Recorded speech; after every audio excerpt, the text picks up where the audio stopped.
Now that you have gone through all the interview rounds, what next? Do we just wait around endlessly, feeling the pang of each moment till we get a response from the employer? Well, of course not.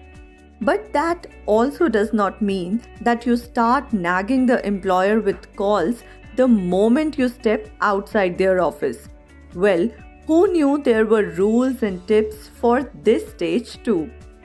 So let's see the various scenarios that we may encounter after the interview and how we can tackle each one of them. Scenario number 1, and this is the easiest one. When you give that final interview, before leaving, you can actually ask the interviewer when you can expect a response from them. Say something like, "When can I expect a response from you on the status of my candidature?"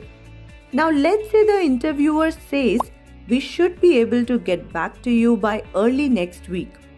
So what does early next week mean? Well, if the company works for 6 days a week, then the early next week most definitely ends by Wednesday, right? But what if they work 5 days a week? Does early next week mean Tuesday or Wednesday?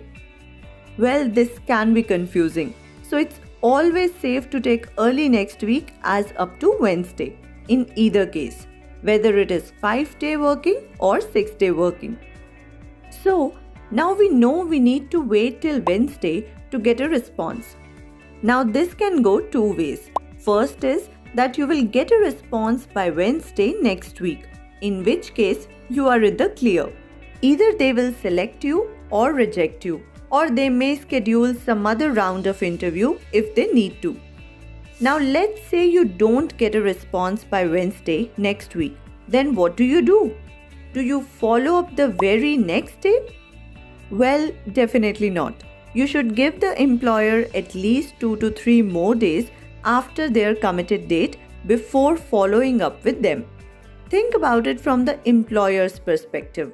They are screening multiple candidates, and it is possible that they are still in the process of interviewing more people.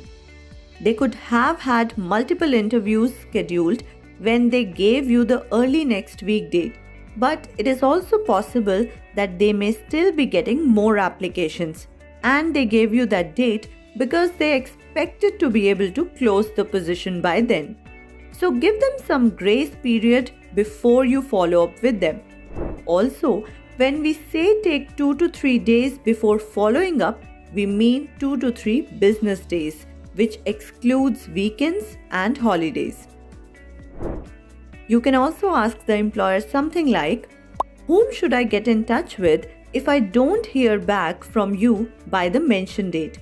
But even if you don't ask this question, it is okay, since in most cases it is safest to get in touch with the HR or the recruitment manager about the status of your interview.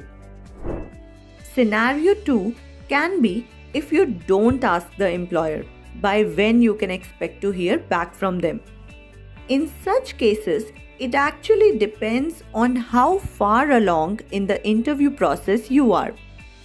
It is okay to follow up sooner when you are in the initial rounds, while if you are in the later rounds, then you must give the employer more time to reach out to you.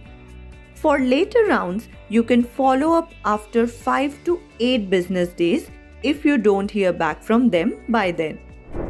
So we have covered the 2 possibilities that can arise after an interview. Now, how should you follow up after the interview? What is the correct way to go about it? So the best and safest way is to send an email to the recruitment manager. In the next video, we will look at a sample email that you can use for the same. See you in the next one.